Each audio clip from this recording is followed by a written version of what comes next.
एक नगर में ढोलू नाम का एक व्यक्ति रहता था। वह दिन भर इधर उधर टहलता और फिर शाम को अपने घर लौट आता। उसके घर में एक बूढ़ी माँ रहती थी जो हमेशा ढोलू को डांटती, कहती, पता नहीं क्या होगा तेरा, भगवान जाने। इतना बड़ा हो गया लेकिन एक पैसे की अकल नहीं। अगर तेरी शादी भी करवा दूं तो तुझे लड़की देगा कौन? तू ठहरा बुद्धू, तेरे पास तो कोई काम भी नहीं है। अगर तू 4 पैसे कमाता तो मैं भी खुश रहती। आखिर मैं कब तक दूसरों के घर झाड़ू पोछा करके तुझे खिलाऊंगी? हे भगवान, मुझे उठा ले। ऐसा रोज वह चिल्लाती। ढोलू भी तंग आ चुका था। उसने सोचा, आखिर मैं ऐसा क्या करूं जिससे मेरी माँ खुश हो जाए और मुझे डांट भी न खानी पड़े। तभी ढोलू एकाएक चिल्ला कर बोला, माँ, अब तुम देखना मैं कैसे पैसा कमाता हूँ, क्योंकि मुझे पता चल गया है कि पैसे कैसे कमाए जाते हैं। मैं जा रहा हूँ। इतना कहकर ढोलू काम की तलाश में निकल पड़ा। रास्ते में वह सोचता जा रहा था, मुझे ऐसा काम चाहिए जिसमें मुझे ज्यादा मेहनत ना करनी पड़े लेकिन पैसे अच्छे मिले। ऐसा काम भी क्या हो सकता है? ऐसा सोचते सोचते जा ही रहा था कि तभी रास्ते में एक बढ़ई मिला जो अपनी दुकान में कुछ काम कर रहा था। ढोलू बढ़ई के पास जाकर बोला, भाई, मैं दूसरे गांव से आपके गांव में काम की तलाश में आया हूँ। क्या तुम्हारे पास कोई काम है? बढ़ई ढोलू को देखते ही समझ गया कि यह बुद्धू है। हाँ, काम तो है, लेकिन क्या तुम कर पाओगे? ढोलू बोला, क्यों नहीं, एक बार आप काम देकर तो देखो, मैं सारे काम कर सकता हूँ। बढ़ई बोला, ठीक है, लेकिन तुम्हें इस काम के 2 आने मिलेंगे।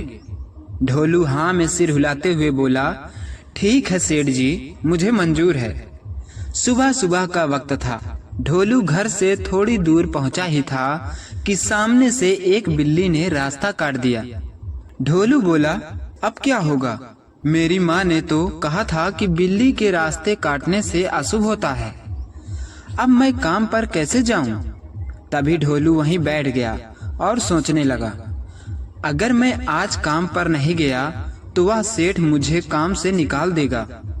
कुछ न कुछ तो दिमाग लगाना पड़ेगा। थोड़ी देर सोचने के बाद वह उठा और रास्ते के बगल से घूमकर चल दिया।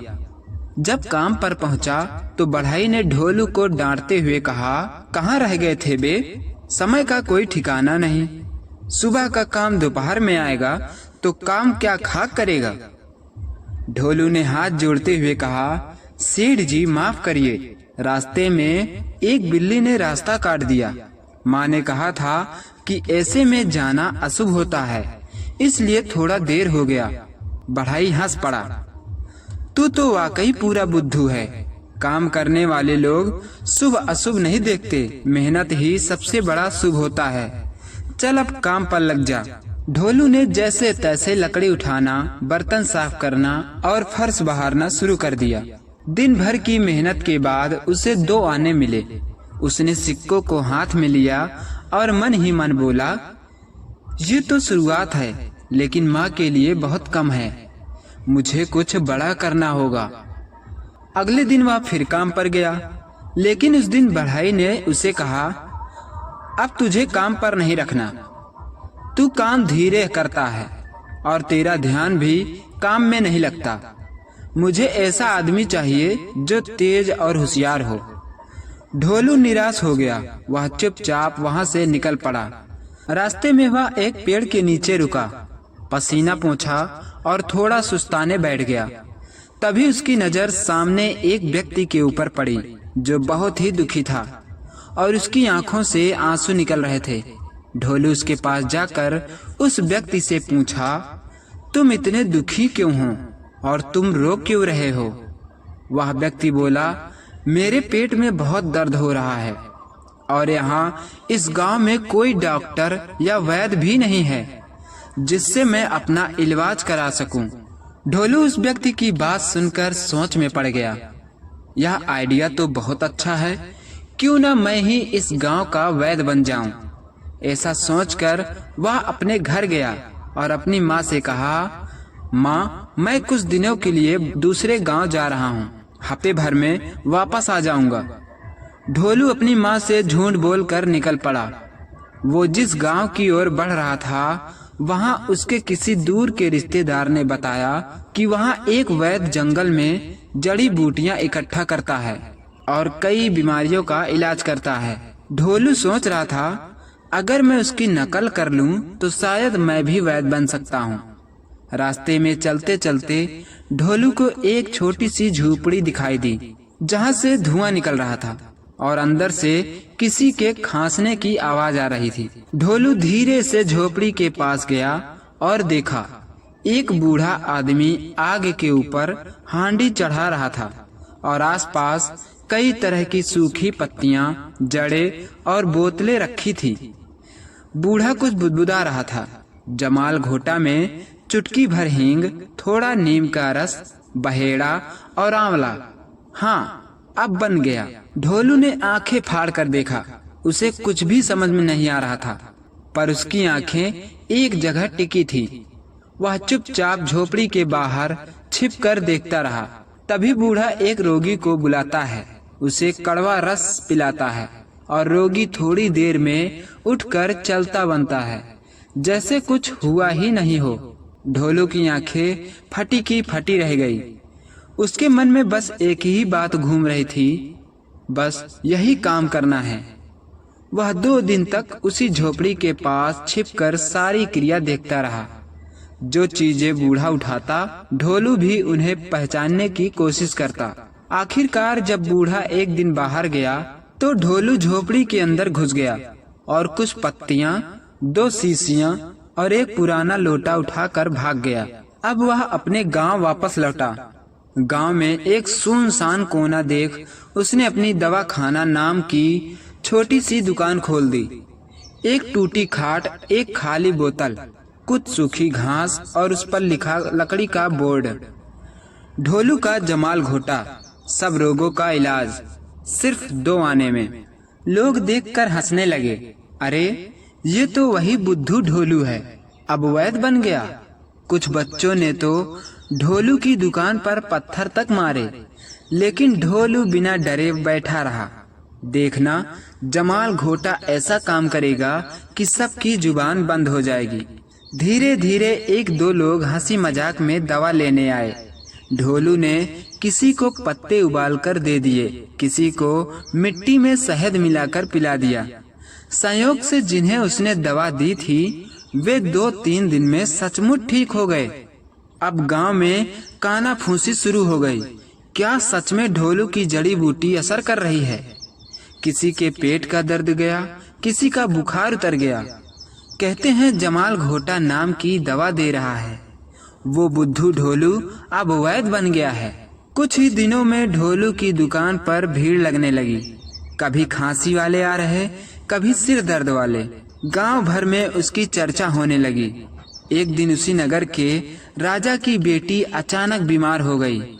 राजा और रानी अपनी बेटी को लेकर चिंता में पड़ गए, क्योंकि महल का वैद्य अपनी जड़ी बूटी लाने सैनिकों के साथ पहाड़ियों में गया था और कोई वैद्य न होने के कारण राजा और रानी घबराने लगे। राजा ने सैनिकों को आदेश दिया कि अपने राज्य के गांव में किसी भी वैद्य को जल्दी से जल्दी लेकर आओ। सैनिक तुरंत गांव के लिए निकल पड़े। वहां पहुंचते ही सैनिक ने एक व्यक्ति से पूछा, क्या यहाँ कोई वैद्य रहता है जो बीमारी ठीक करता हो? उसने सर हिलाते हुए कहा, जी हुजूर, यहाँ एक वैद्य रहता है, उसका नाम ढोलू है। सैनिक ने पूछा, कहाँ मिलेगा ये ढोलू वैद्य?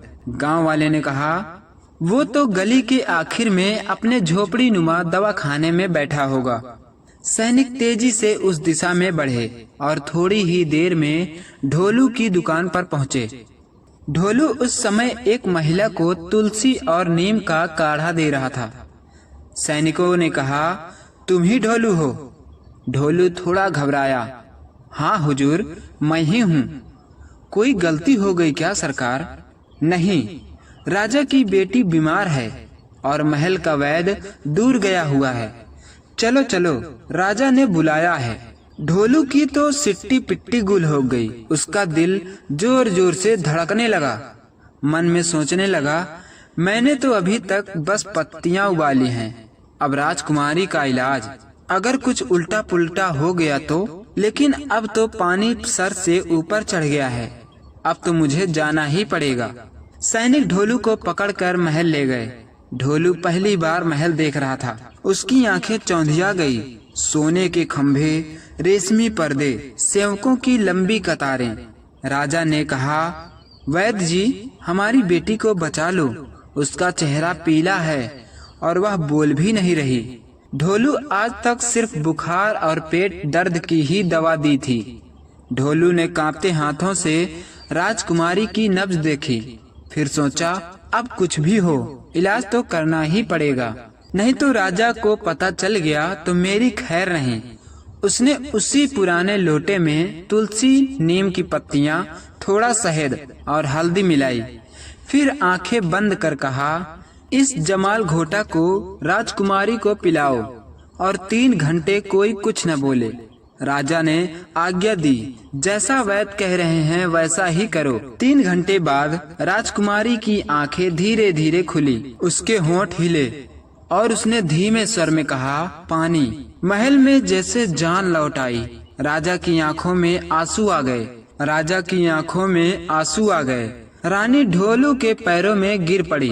राजा ने ऐलान कर दिया, आज से ढोलू हमारे राज्य का राजवैद्य होगा। राजा का ऐलान सुनते ही ढोलू और चिंता में पड़ गया। कहीं ऐसा न हो कि किसी दिन मेरी पोल खुल जाए, क्योंकि मुझे बुखार और दर्द की दवा ही पता है। राजा को बताया तो मुझे राजा फांसी पर चढ़ा देगा और मैं कहीं भाग भी नहीं सकता। अगर भागा तो राजा के सैनिक मुझे मार देंगे। दोस्तों, यह कहानी कैसी लगी कमेंट में जरूर बताएं। साथ ही इसके आगे का हिस्सा सुनना या देखना चाहते हैं तो मेरे इस चैनल को अभी सब्सक्राइब करें और बगल में दिख रहे घंटी को जरूर दबाएं, क्योंकि इसके आगे का भाग और भी दिलचस्प और मजेदार होने वाली है। मिलते हैं इसी कहानी के अगले भाग में दिलचस्प मजेदार कहानी के साथ। कहानी को पूरा सुनने के लिए आपका दिल से धन्यवाद।